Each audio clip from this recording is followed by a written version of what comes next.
get right after this stuff here. We'll start with questions from last time. Tommy? Can you do 13, please, in like a problem set? Yeah, sure.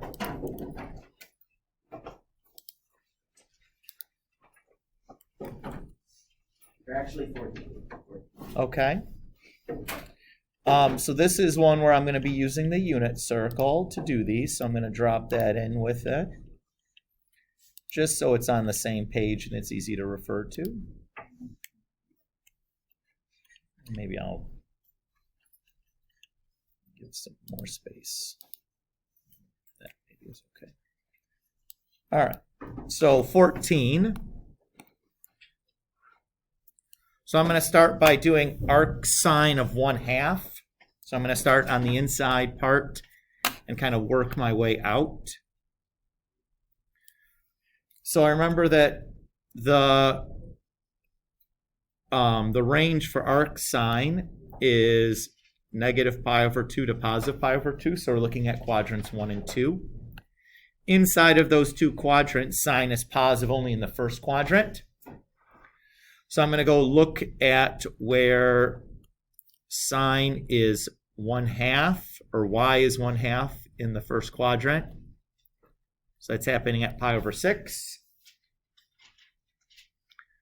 So what I have now is cosine of 2 times π/6. 2 times π/6 is π/3. And so then I'm going to do cosine of π/3. So I go to the unit circle, I locate π/3. The x-coordinate is 1/2. I'm done. Does that feel okay, Tommy? Yeah. Sure. Blake. Just a quick refresher. How did you find out that it was quadrants 1 and 4 that were going to be? So the range for arc sine is -π/2 to +π/2. Okay. So that's the fundamental range for the arc sine, Gotcha. or sine inverse. Okay, perfect. The tangent has the same fundamental range except they're parentheses instead of brackets. And then cosine is 0 to pi. Okay, perfect. Luke.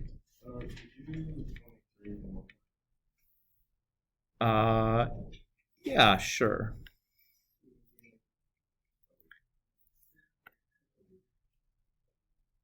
So it says, from the top of a 100-foot building, Ellie observes a car moving towards her. Okay, let's draw a picture here.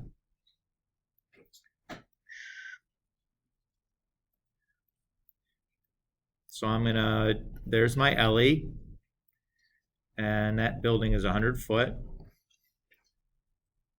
And we'll call that C1 for the first time the car. So the angle of depression changes from 17 to 31. So remember, the angle of depression here is this one.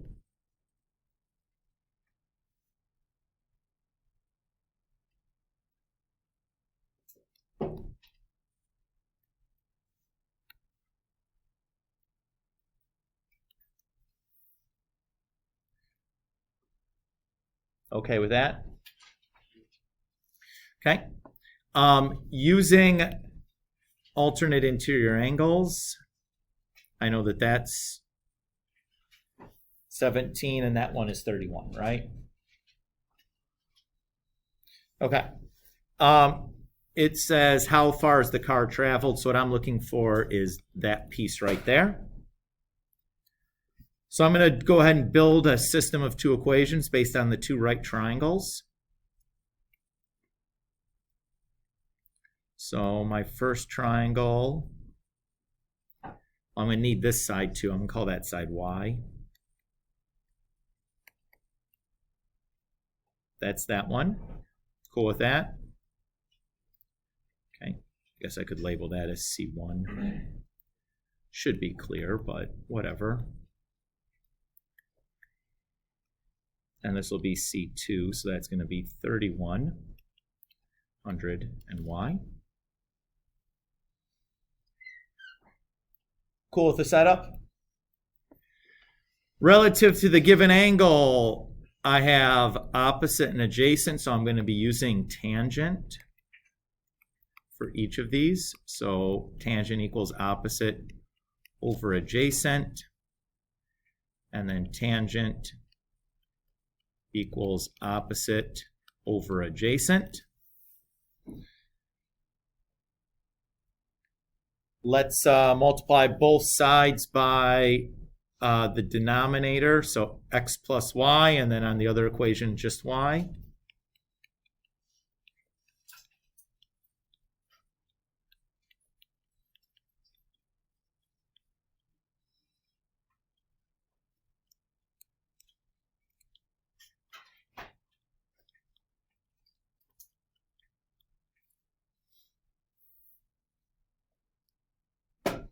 So far, so good. We're looking for x, so what I'm going to do is try to get the y's by themselves, so I can set the two equations equal to each other, because in doing this, there isn't an easy substitution to make right here. Is that okay? Or really, probably easiest would be to just get this y by itself and then plug that into the other equation.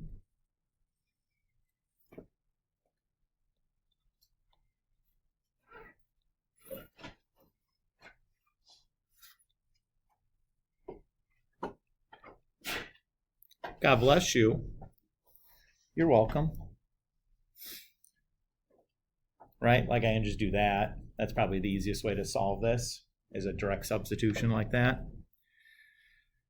So I can distribute the tan 17 through.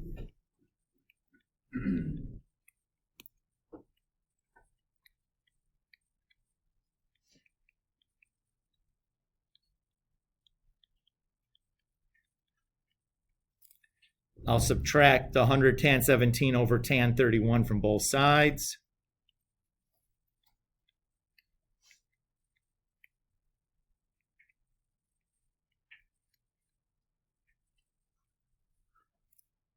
Oops. Should be x times tan 17. And then divide both sides by tan 17. No, where'd my pen go? There it goes. So I guess I'm just going to write it this way, as dumb as this looks, but I'm going to type it into my calculator this way, just because it's probably the way that you guys would think to write it. You know? So first things first, I want to make sure my mode is in degree mode, since all my angles are measured in degrees. And then I'm going to do alpha y equals and use the fraction command. So I get 100 minus, and then I'll do the fraction command again.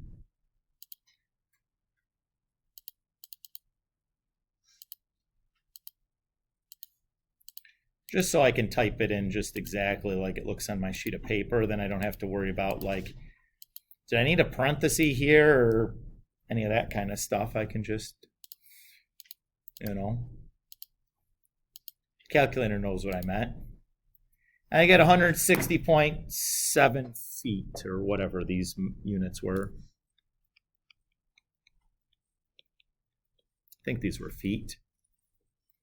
Right, it was 100 feet up in the air or something in the building. So the algebra was the crummy part there. But it was just like solving a system, just like your normal substitution. Nothing super tricky. You just got, you know, a lot of symbols to keep track of. Does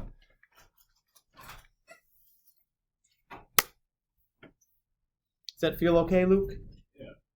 Okay. Again, if I buzz through any of that stuff, you stop me and be like,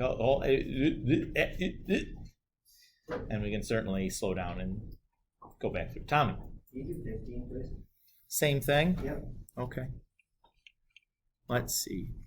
Oh, so 15 is literally the same thing as in worksheet 2. So we're just have, like, if I wrote this in the same way that I would have on worksheet 2, I would have just written it this way.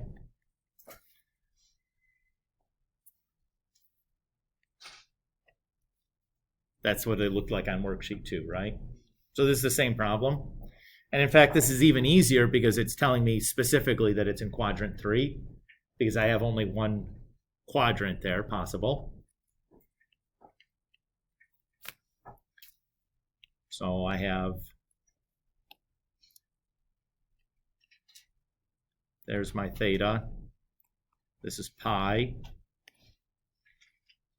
There's my alpha. So theta is going to be pi plus alpha. And that's all she wrote. Got to change this back to radians, though. This is the real annoying test where you're going to be jumping back and forth between the two.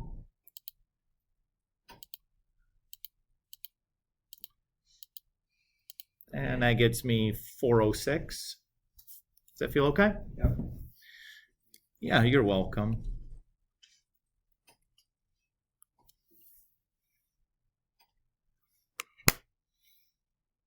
Oh, it said using the graphing feature. Forget that, trash. Yeah, so that's kind of.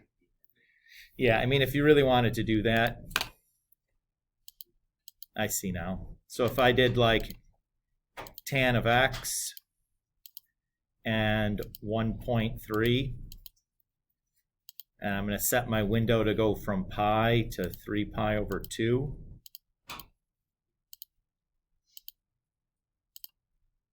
On the x, and hit graph here. So here's my tangent graph. There's my 1.3, so I'm just finding that intersection. So second, trace, intersect, first curve, second curve, guess, 406. Same thing. I don't know why I asked you to do it that way, but it's doing the same thing. Just the graphical version of it. Is that? That's much better, yeah. Sure, no problem. I guess I should have read the directions. I just looked at the question. I was like, oh, same thing that we've been doing. Why is he asking a question about this? And then I actually read the directions after I did it the other way. I was like, oh, that would make sense why he asked about it. I should have read the question, or the directions first. Shame on you, Mr. Kulik. I don't know. Sometimes you make a mistake. It's been a long day. You know? I can tell you guys are already asleep. Usually it takes 45 minutes before you start falling asleep. We're off to a good start. Anybody else? Questions? Okay. Well, let's get after this then.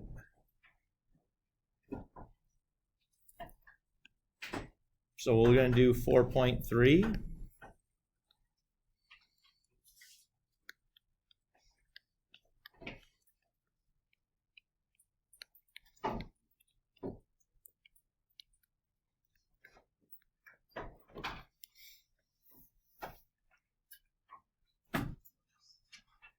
So one of our big ideas here in section 4.3 when we talk about these applications is that I can take a motion, say like I want to go from point A to point B. So one way to describe it would be to just say, oh, I'm going to just walk straight there at an angle, right? Another way to describe that same motion, though, would be say, okay, I'm going to go this far horizontally and then this far vertically, and that'll get me to the same spot. Everybody okay with that notion? And the nice thing about this is that, like, these things have a relationship between them, right? The lengths of x, y, and d.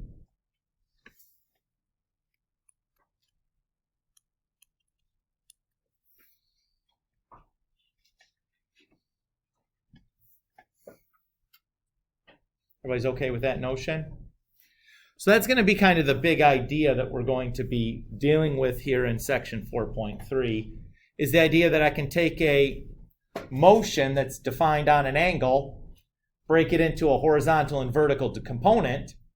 Now I have lots of different, directions that I'm going, where I'm going like this far, and then I turn and go do this, and then like that. I can just take their horizontal and vertical components for those three legs, just add up the horizontal parts and add up the vertical parts, and that'll tell me where I end up at the end. Is that okay with that notion?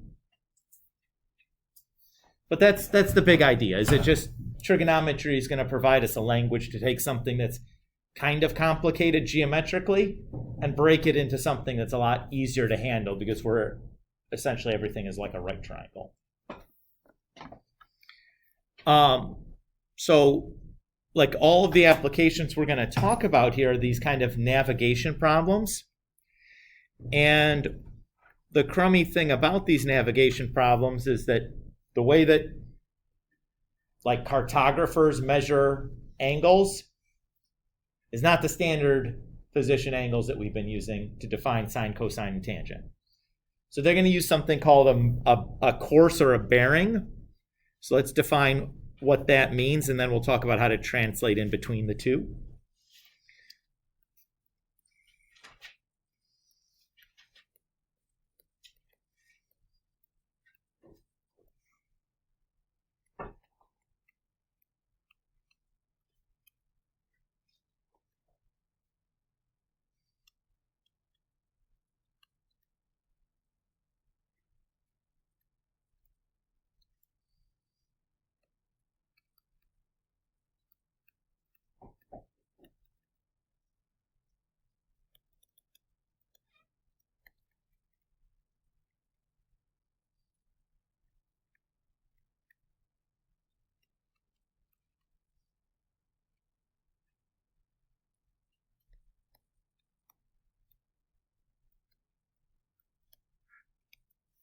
Okay.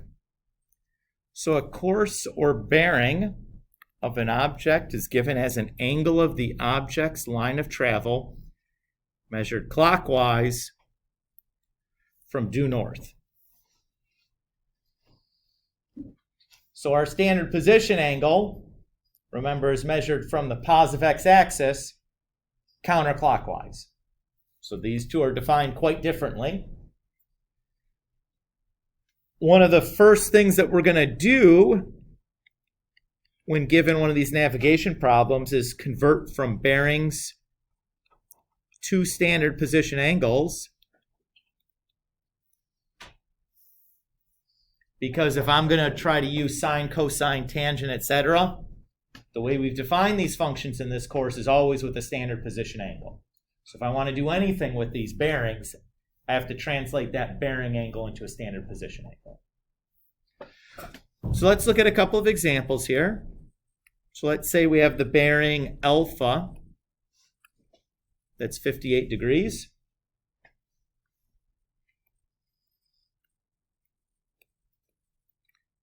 So I'll draw like my compass rose here. Looks a lot like the XY axis. A bearing is defined from the north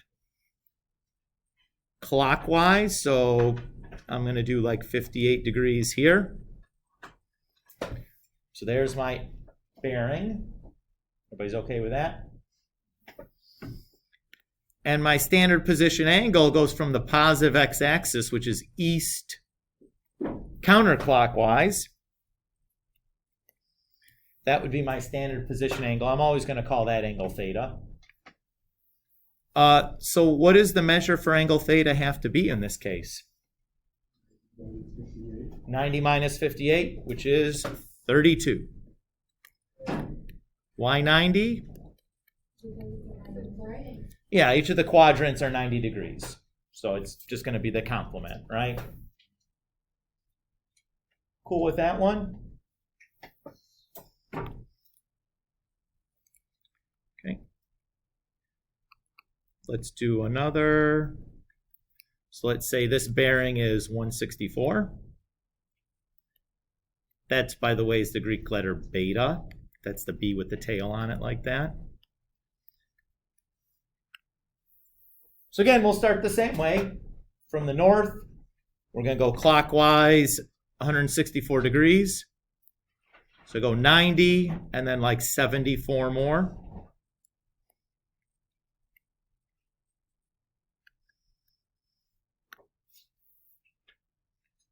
Cool with that? My standard position angle starts at the positive x-axis and goes counterclockwise. So 90, 180, 270, and then a little bit more. How much is that little bit more got to be in this case? 16. Good. So theta is 90 plus 90 plus 90 plus 16. So 286. Is everybody cool what I'm doing so far?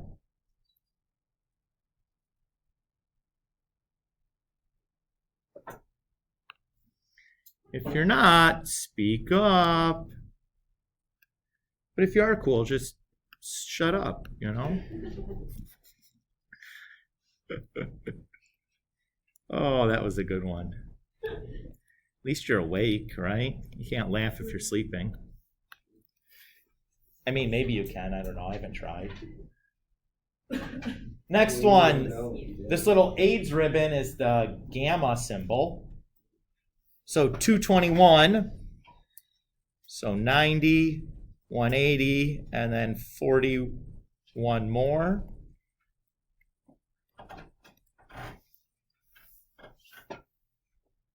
So that's my gamma. Draw a better gamma than that. Standard position, 90, 180, and then a little bit more. How much is the little bit more in this case? 49. So my theta is 90 plus 90 plus 49, which is 229.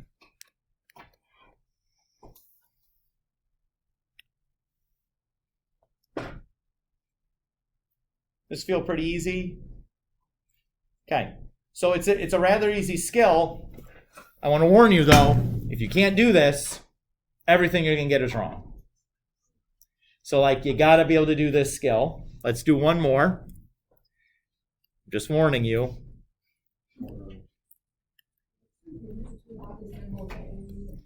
Nothing. It's as if they were like the letters A, B, C, D. I'm just picking different Greek letters, just for a little bit of enrichment. This is the Greek letter delta here. Do you know all the Greek letters? I mean, at one point I do. If you drew the symbol, I'd probably be able to tell you what it was. I can't really remember all the names of them in order anymore. I used to know the Greek alphabet. Yeah. The symbols I still remember. I'm not sure I can remember all the names. I used to know like the Greek alphabet, like you sing like A, B, C, D, E, F, G. You know, alpha, beta, gamma, delta, epsilon, theta, eta, theta. I don't know. I don't remember them all anymore. Omega's the end. Yes. That's for the biblical folks, right? I'm the alpha and the omega. That's the beginning and the end.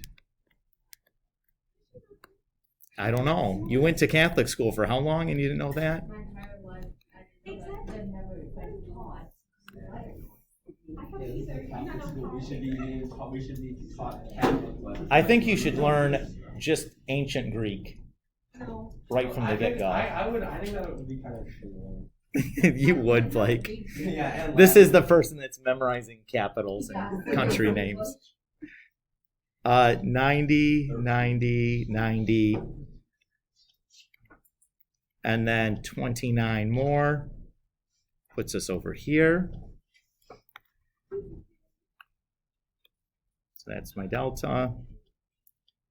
And then my theta is 90, and then a little more. What's the little more in this case got to be?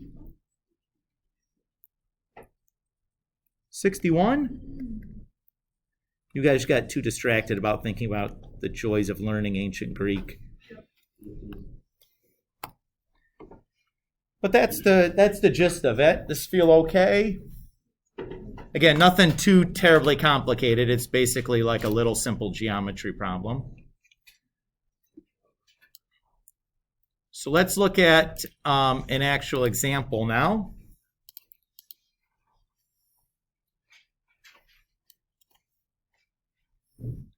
Okay, so this says a boat leaves a port at an average of 40 knots, that's nautical miles per hour, traveling 2 hours on a course of 215 degrees. Then the boat turns to a bearing of 162 and travels for 55 knots for 3 hours. What is the distance and bearing of the boat relative to its starting position?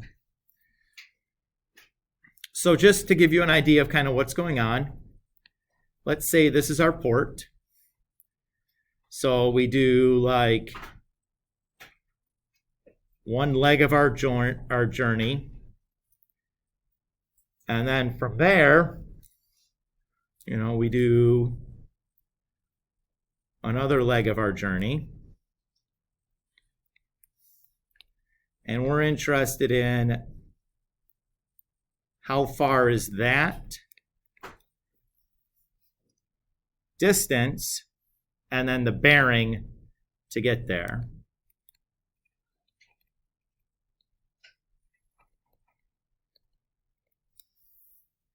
Everybody okay with that notion?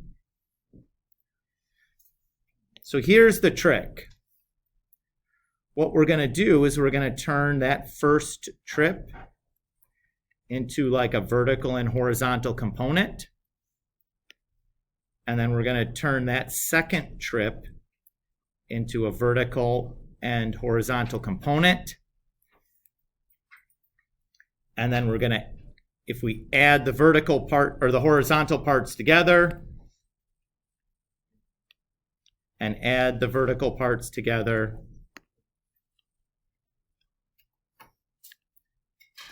you're going to get the same thing, right? So rather than think about this as two separate trips or two separate legs, we're going to think about the legs independently, add the vertical parts and horizontal parts for them together, and that'll give us our final position. And from there, we can calculate the bearing and the distance using just that standard position. That sounds confusing. Let's do it numerically because it'll make a lot more sense when we start doing that. Okay? So the picture got pretty confusing looking, right? That's because I am bad at art. It was one of my worst subjects in school. That along with spelling and penmanship. All the important stuff. Hey, at least you're getting a PhD in that. That's that true. Makes up for it. Yeah. And the nice thing is with computers, you don't really need to be able to spell, and you don't really need to have good penmanship. So hot. Exactly. So take that. Big Bang is cool. Yeah, my cursive. Complain. I can't- It's really elementary. I can't read cursive. Yeah. All right. I know it's an issue. So the first leg of the trip, our speed was 40 knots for 2 hours. So our distance we traveled then would be 80 nautical miles, right? Just 40 times 2. The bearing for that trip was 215. So 90 is 180, and then 35 more.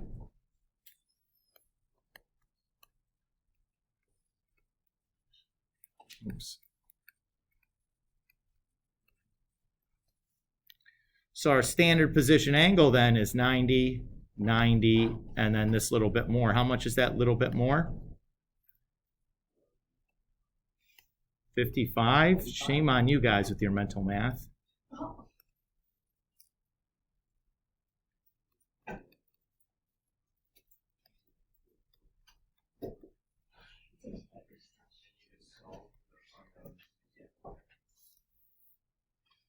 So far, so good there.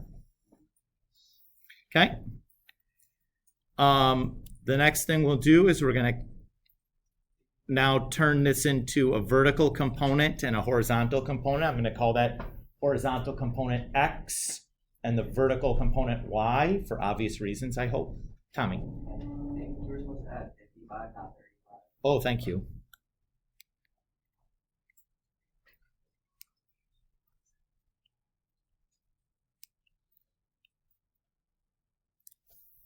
That's better. So here's the deal. The horizontal is always going to be like our distance times the cosine of the angle, standard position angle. And the vertical will always be sine of that standard position angle. That's pretty nice.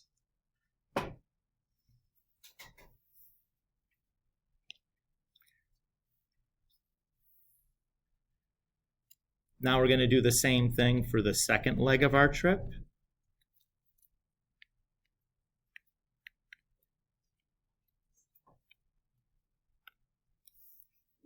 So here, the second leg of our trip, we're going 55 knots for 3 hours.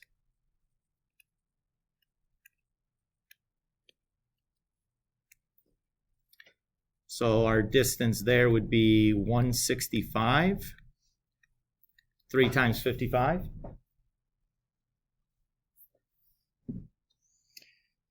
And we're told the bearing on that was 162. So 90, like 72 more.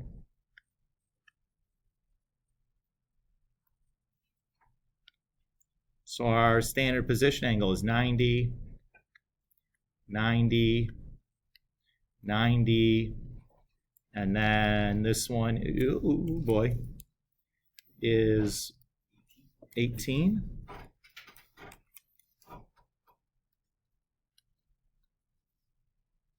So I'm going to call this theta 2, 90 plus 90 plus 90 plus 18 is 288.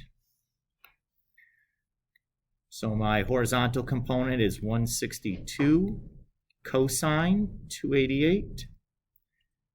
And the y component is 165 sine 288.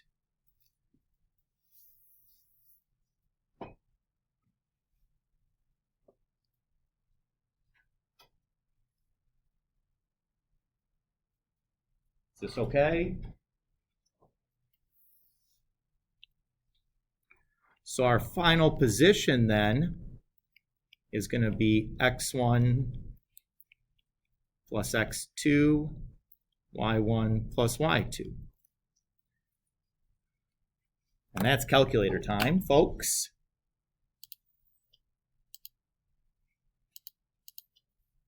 Got to make sure my calculator is in degree mode. We had just changed it to radians to do those questions at the beginning of class, so I better change it back. Cosine, or 80 cosine of 235 plus 165 cosine 288 is 510.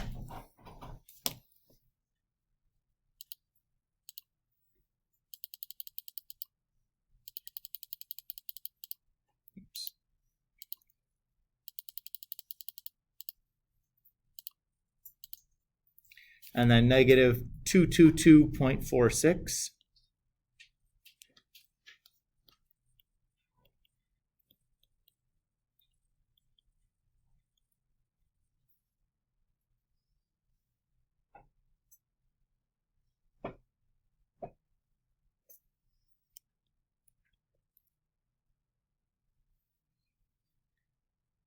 So what we're saying then, if this is the port here, our final position is going to be like 510 over and 222 down.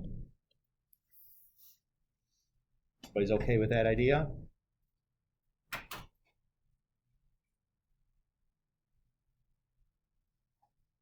So to calculate our final distance then, I'm basically going to calculate the distance between the point 0, 0 and the point 5, 10, negative 222.46.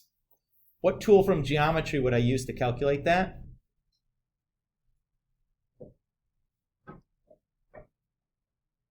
Yes. Okay, I was shooting for the distance formula, the distance between 2 points. However, since we've placed the port at the origin, it basically boils down to the Pythagorean theorem. Okay. What's the distance formula? Square root of x1 minus x2, so 5, 10 minus 0, plus the y1 minus y2, so 0 or negative 222.46 minus 0 squared.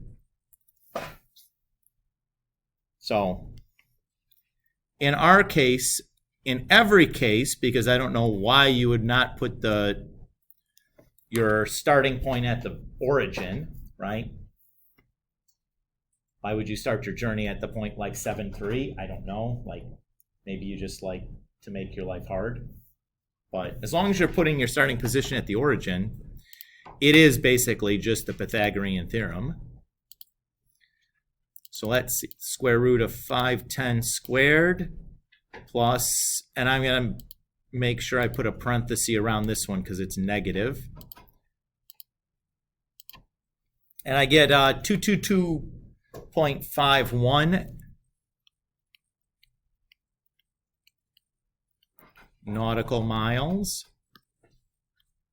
So there's my distance from the port.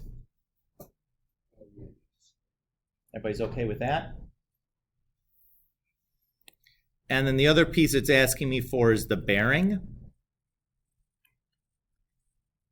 So the bearing in this case is going to be 90 for that quadrant, plus this acute angle formed between the terminal side and the x-axis. What do we call that angle? That's our alpha, right? So the same idea as before, our bearing is going to equal 90 plus alpha. Cool so far? And what is alpha going to be in this case and in all cases? Since I know the x and y coordinates, it's going to be the tan inverse of the absolute value y over x.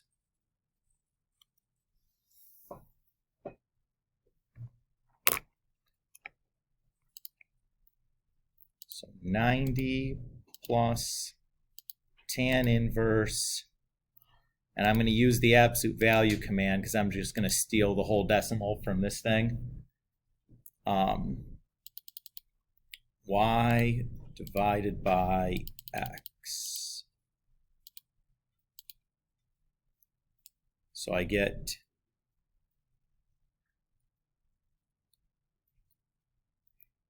90 point, wait a minute. Wait a tick. Why is it giving me this one? What did I do? That should be that. What is this doing? I think you just took the regular. Oh, good golly, Miss Molly. Yes, that's exactly what I did. Thank you. God, that would have taken me a long time to sort that out. See, I pressed regular tangent instead of tan inverse. Great balls of fire. There we go. 178.7.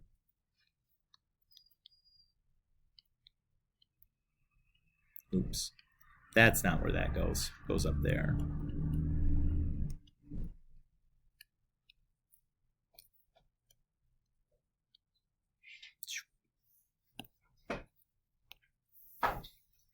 Blake, you may.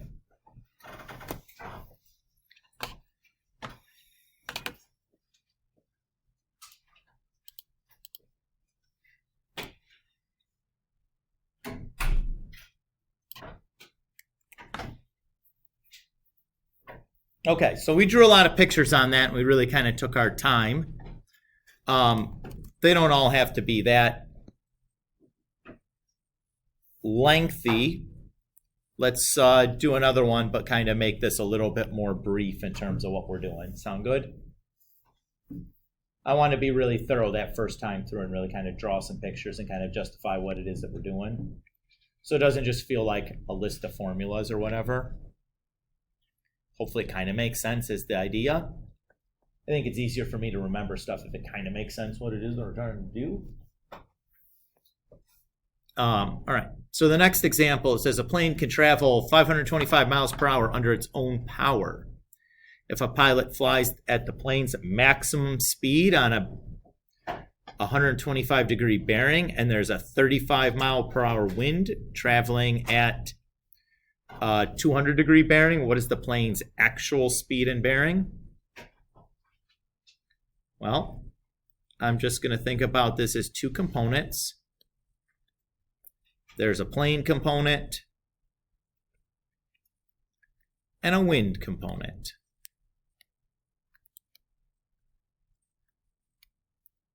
Because that wind is either going to slow the plane down or speed the plane up or have some kind of an effect on it, right? Everybody agree with that? The maximum slowing down the wind could do is if the wind is going the exact same or the exact opposite direction of the plane, so it's like a complete headwind. The most the wind could speed the plane up is if it's in the same direction as the plane, so it's a pure tailwind. If it's not exactly one of those two things, it'll have uncertain amount of contribution, either for or against. But we don't have to worry about whether the plane is getting slowed down or sped up by the wind. The math will take care of all of that for us. We don't have to worry about whether we should be adding and subtracting. Like the wind is just going to contribute additively, either in a negative direction or a positive direction, but the angles involved will take care of the negative and positive parts for us. So we don't have to think hard about that. All right, so the plane is 125-degree bearing. So 90 and then 35 more, which means that our angle is 90, 90, 90, and then 55. So that is 325. And here we're not given any times involved, but that's okay because we're not asked about the distance this plane is after some amount of time. It's asking for what its speed is going to be. So all I need is the speed. I don't need a distance at all. Is that okay? Okay. So x1 is going to just be 525, cosine 325. The x's are always cosines. The y is going to be 525, sine 325. The verticals are always sines, or y.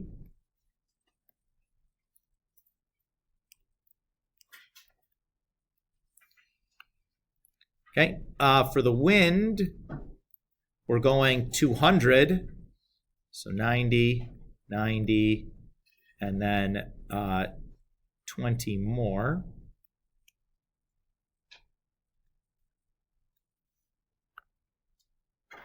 And then my standard position is 90, 90, and 70. So that's going to be 250. And the speed on that wind is 35 miles per hour. So my x2 is 35. Come on, pen. There we go. 35 cosine of 250. And my y is 35 sine 250.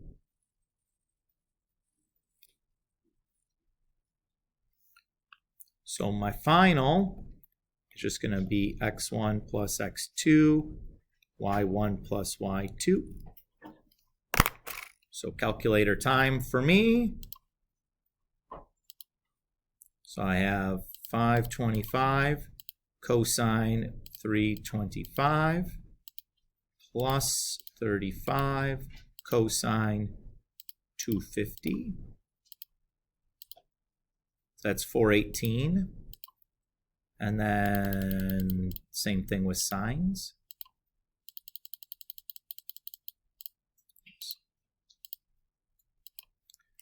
So 418.01 and then negative 334.0.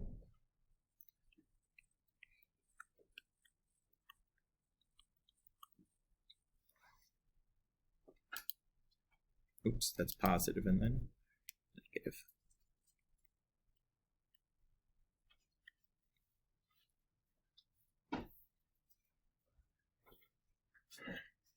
So far, so good there. So how do I find the new speed? Just the Pythagorean theorem.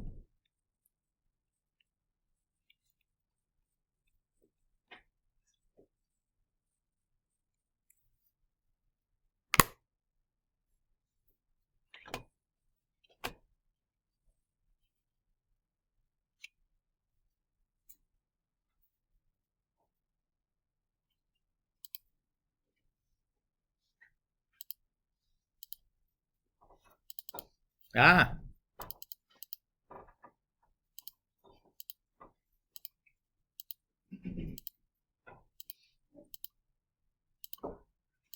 So I get there 535. Oh, it sped up a little bit.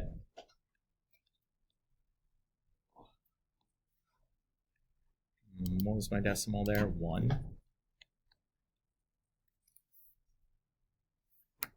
Everybody okay there? If I plot that final point, then we're going 418 over and 334 down. So this is our bearing. So there's 90 plus alpha.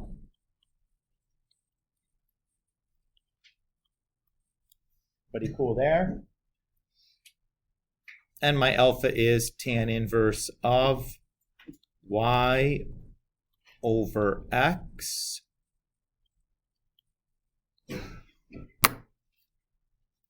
and calculator time once again.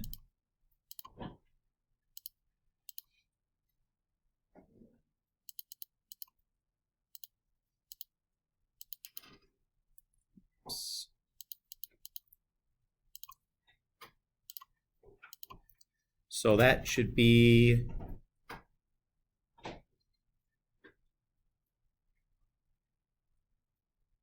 oh my goodness, guys. What'd I do? Yeah, where's your absolute value there, Einstein? Oh my goodness. Oh my goodness. So I'm just gonna do that. That's better. 128.6.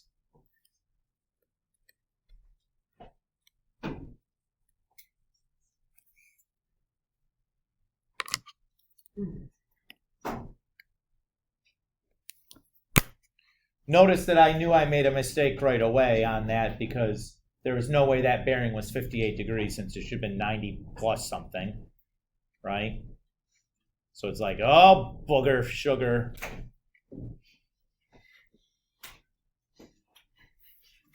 I don't know, it rhymes.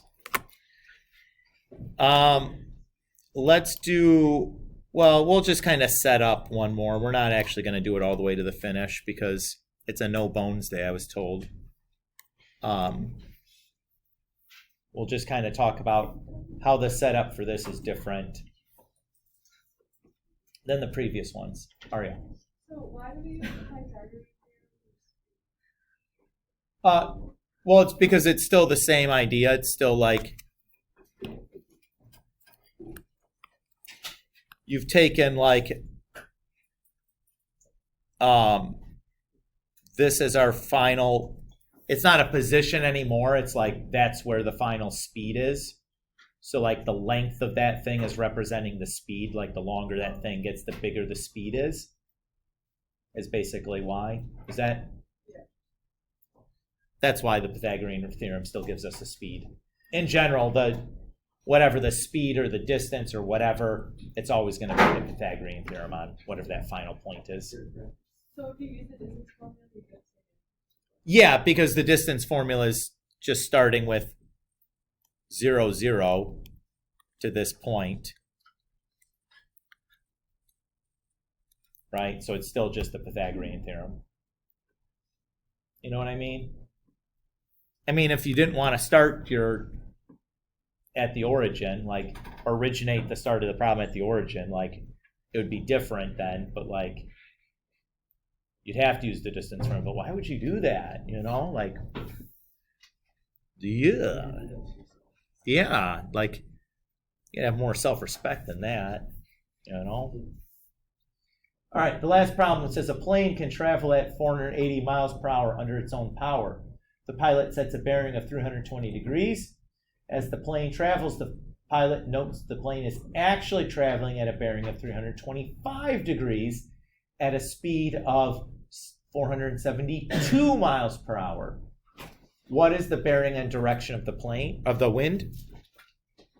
So what's going on here is we have the initial plane setting plus the wind should be giving us the final plane setting, right? Everybody buy that? That's how physics would work.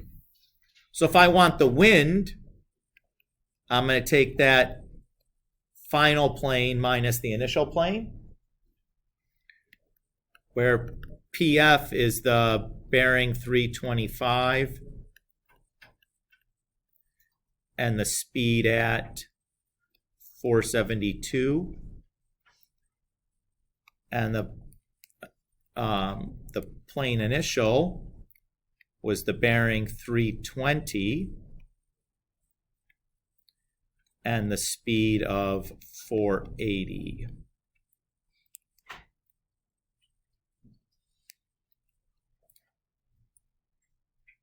And then it's basically the same problem as before, except my wind is going to be x1 minus x2,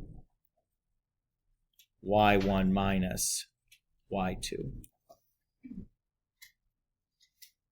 Because here the wind is going to be coming from the difference between the final and initial plane stats. Is everybody okay with that notion? Other than that little detail, everything else works the exact same way. So the way you calculate the x1s and x2s and y1s and y2s, same. The same way you calculate the distance, same. Same way you do the bearing, same. Everything else is the same. The only difference is that here we had to subtract the components instead of adding the components.